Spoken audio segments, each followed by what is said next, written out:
En choisissant de construire une maison verte en plein cœur de la ville, John n'imaginait pas changer la physionomie de la cité. C'était simplement un choix personnel.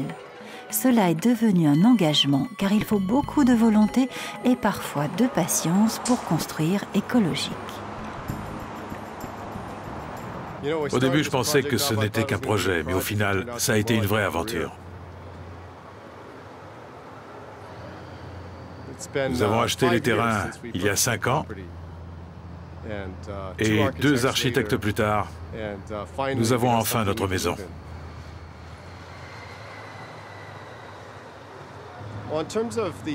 Concernant l'aspect écologique du bâtiment, ce fut un travail d'échange entre nous et les architectes.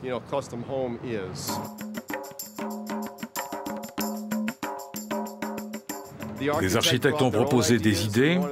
Nous voulions que la maison soit prête à recevoir des panneaux solaires, nous voulions éviter les déperditions d'énergie, utiliser des chauffages par le sol pour faire des économies. Donc chacun avait des propositions à faire.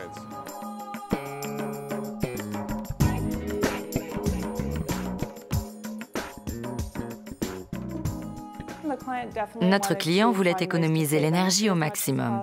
Habiter à San Francisco coûte très cher et c'est une façon d'économiser. Le plus écologique dans cette maison, c'est la lumière naturelle et l'absence de climatisation.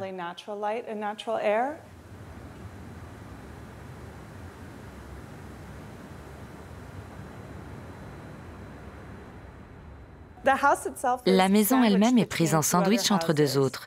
Nous voulions avoir de l'air et de la lumière de chaque côté. Normalement, nous ne pouvions en avoir que devant et derrière.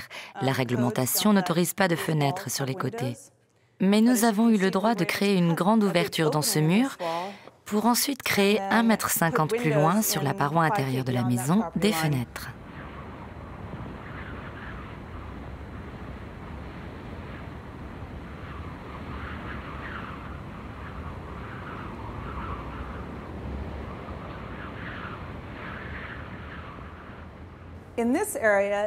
Cette partie de la maison est rarement ensoleillée, donc l'air reste frais quelle que soit la chaleur dehors.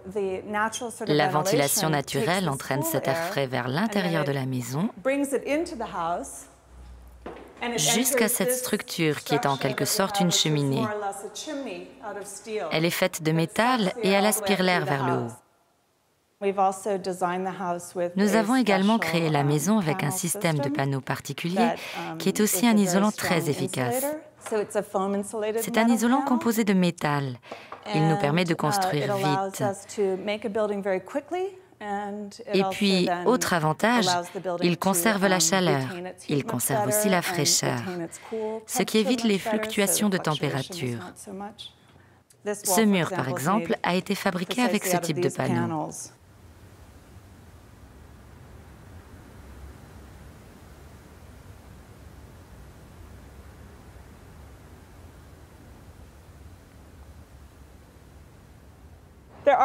Les maisons alentours ont des systèmes de climatisation sur leur toit, mais cette maison n'en a pas besoin.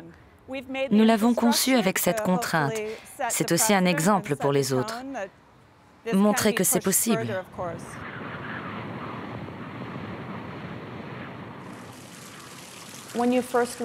Quand on découvre cette maison, on ne pense pas tout de suite qu'elle est écolo. Mais je pense qu'on a beaucoup travaillé et nous en avons fait une maison responsable d'un point de vue écologique. Une ville verte, c'est une utopie que ces lieux, à Londres ou à San Francisco, commencent à rendre envisageable.